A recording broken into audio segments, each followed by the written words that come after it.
ನಮಸ್ತೆ. ಇದು ಏನು ಅಂತ ನೋಡ್ತಾ ಇದ್ದೀರಾ? ಇದು ಒಂದು ಚಿಕ್ಕ ಗಿಡ, ಆದರೂ ಸಹ ಇದರ ಮಹತ್ವ ಬಹಳ ದೊಡ್ಡದು. ಮೂರ್ತಿ ಚಿಕ್ಕದಾದರೂ ಕೀರ್ತಿ ದೊಡ್ಡದು ಎಂಬಂತಹ ಗಿಡವಿದು. ಇದನ್ನು ನೆಲ್ಲಿ ಅಂತ ಕರೀತಾರೆ.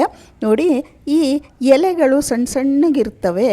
ಈ ಎಲೆಗಳ ಕೆಳಗಡೆ ನಲ್ಲಿಕಾಯಿ ಥರ ಒಂದು ಲೈನಲ್ಲಿ ಬಿಟ್ಟಿರ್ತವೆ ನಲ್ಲಿಕಾಯಿ. ಇದನ್ನು ನೆಲ್ಲಿ ಅಂತ ಕರೀತಾರೆ. ಅಂದರೆ ಕೆಳಗಡೆ ಬಿಡುವಂಥದ್ದು. ಮರ ನೆಲ್ಲಿ ಬೇರೆ, ಅದು ನಿಮಗೆ ಗೊತ್ತಿರೋ ಅಂಥದ್ದು.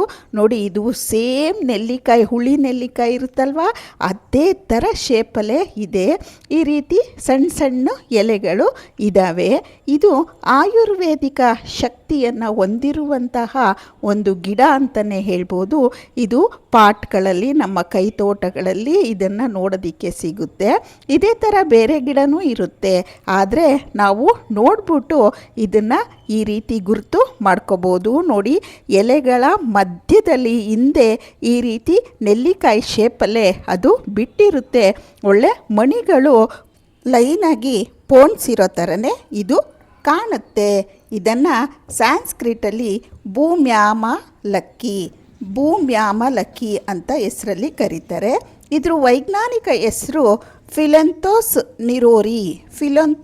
ನಿರೋರಿ ಅಂತಲೂ ಸಹ ಕರೀತಾರೆ. ಅಂದರೆ ಸೈಂಟಿಫಿಕ್ ನೇಮು. ನಮಗೆ ಕನ್ನಡದಲ್ಲಿ ಇದನ್ನು ನೆಲ್ಲಿ, ಸಂಸ್ಕೃತಲ್ಲಿ ಭೂಮ್ಯಾಲಕ್ಕಿ ಅಂತ ಕರೀತಾರೆ. ಈ ಗಿಡವನ್ನು ಗಮನಿಸ್ತಾರೆ ನಾವು, ಒಂದೇ ದಂಟಿನ ಎರಡೂ ತುದಿಗಳಲ್ಲಿ ಚಿಕ್ಕ ಚಿಕ್ಕ ಎಲೆಗಳಾಗಿ ಜೋಡಿಸಿರ್ತವೆ. ಇನ್ನೊಂದು ವಿಶೇಷ ಏನೆಂದರೆ, ಚಿಕ್ಕ ಚಿಕ್ಕ ಹಣ್ಣುಗಳು ಎಲೆಗಳ ಕೆಳಭಾಗದಲ್ಲಿ ಕಾಣಿಸ್ಕೊಳ್ತವೆ.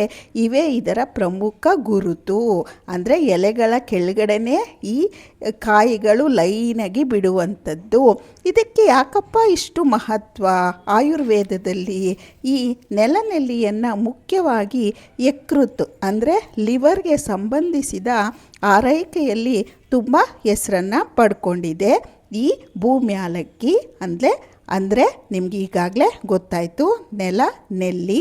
ಈ ಪ್ರಮುಖ ಕ್ರಿಯೆಯನ್ನು ಪ್ರಾಚೀನ ಆಯುರ್ವೇದ ಗ್ರಂಥಗಳಲ್ಲಿ ಲಿವರ್ಗೆ ನಾವು ಇದರ ವಿವರಣೆಯನ್ನು ನೋಡ್ಬೋದು.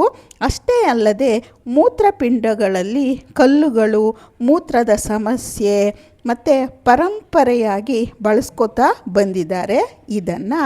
ಮತ್ತು ನೆಲ್ಲಿ ಗಿಡ ಇದೆ ಎಂದ ತಕ್ಷಣ ಅದನ್ನು ಕಿತ್ತು ತಂದು ಕಷಾಯ ಮಾಡಿ ಕುಡಿಯೋದು ಸರಿಯಲ್ಲ.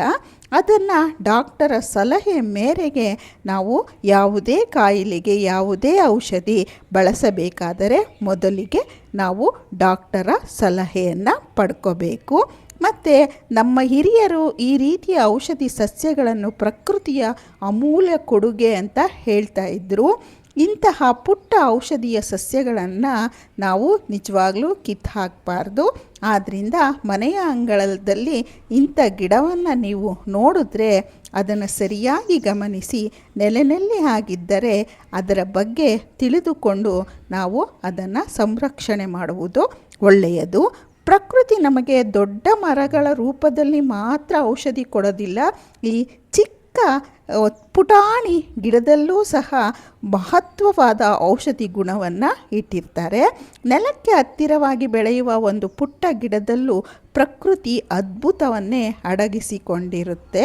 ಆದ್ದರಿಂದ ನಾವು ನೆಲ್ಲಿಯನ್ನು ನೋಡಿದಾಗ ಇನ್ನು ಮುಂದೆ ಅದನ್ನು ಕಳೆಗಿಡ ಅಂತ ಕಿತ್ತಾಕದೆ ಅದನ್ನು ಸಂರಕ್ಷಣೆ ಮಾಡಬಹುದು. ಇದು ನಮ್ಮ ಪಾಟಿನಲ್ಲಿ ಬೆಳೆದಿರುವಂತಹ ಗಿಡ. ಈ ಗಿಡವನ್ನು ನೋಡಿದಾಗ ನನಗೂ ಆಶ್ಚರ್ಯ ಆಯಿತು. ಇದೇನಪ್ಪ, ಎಲೆಗಳ ಹಿಂದೆ ಈ ರೀತಿ ಮಣಿ ಥರ ಇದೆ ಅಂತ ಹೇಳಿಬಿಟ್ಟು ಆಮೇಲೆ ಕೂಲಂಕುಷವಾಗಿ ನಮ್ಮ ಹಿರಿಯರನ್ನು ವಿಚಾರಿಸಿದಾಗ ಅವರು ಈ ಗಿಡದ ಬಗ್ಗೆ ಹೇಳಿದ್ರು. ನಿಮಗೂ ಸಹ ಈ ಮಾಹಿತಿ ಇಷ್ಟ ಆದರೆ ಒಂದು ಲೈಕ್ ಮಾಡಿ, ಶೇರ್ ಮಾಡಿ, ಕಮೆಂಟ್ ಮಾಡಿ, ಸಬ್ಸ್ಕ್ರೈಬ್ ಮಾಡೋದನ್ನು ಮರಿಬೇಡಿ.